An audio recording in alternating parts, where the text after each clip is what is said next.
우리 당은 실체가 드러난 이명박 정부 불법 사찰의 전모를 철저히 규명할 것입니다. 정부의 의결을 통한 불법 사찰, 문건 열람 등 국회 차원에서 할 수 있는 모든 방법을 동원해서 진상을 반드시 밝혀내야 할 것입니다.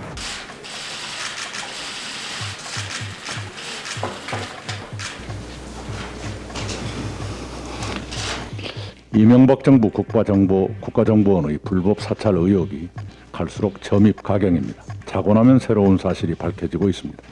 당시 야당 소속 지방자치단체장들에 대해 사찰을 벌이고 총북, 이념, 오염 등의 색깔론 딱지를 붙인 사실이 새롭게 드러났습니다. 야당 소속 지자체장들의 약점이 될 만한 부분을 세세하게 파악해 표를 만들고 일일이 기록한 것은 물론 그들을 압박하기 위한 정부 부처별 액션 플랜까지 짜서 내려보냈다고 합니다. 불법 사찰에 미행, 도청, 해킹이 동원됐다는 보도도 나오고 있습니다.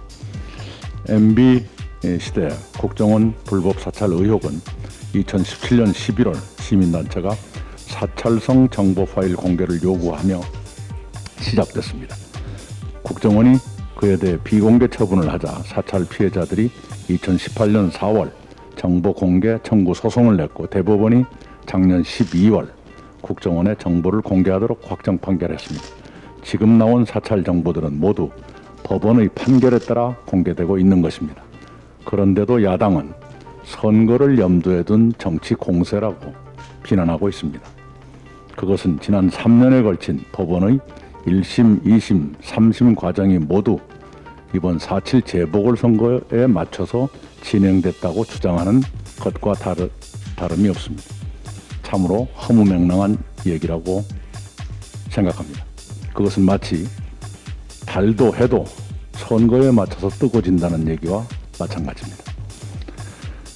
그런데 국민의힘은 진실한 고백과 사과, 반성 없이 이번 사안을 정쟁으로만 몰아가고 있습니다.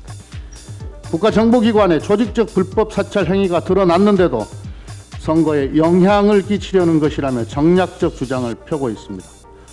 심지어 김대중 노무현 정부 때는 그런 일이 없었겠냐며 본질을 흐리려 합니다. 국민의힘은 어설픈 물타기 의혹을 제기하지 말고 김대중 노무현 정부 때도 국정원이 불법 사찰을 했다는 근거가 있다면 공개하기 바랍니다. 만약 근거 없는 허위 사실을 주장하는 정치 세력은 그에 대한 책임을 져야 합니다.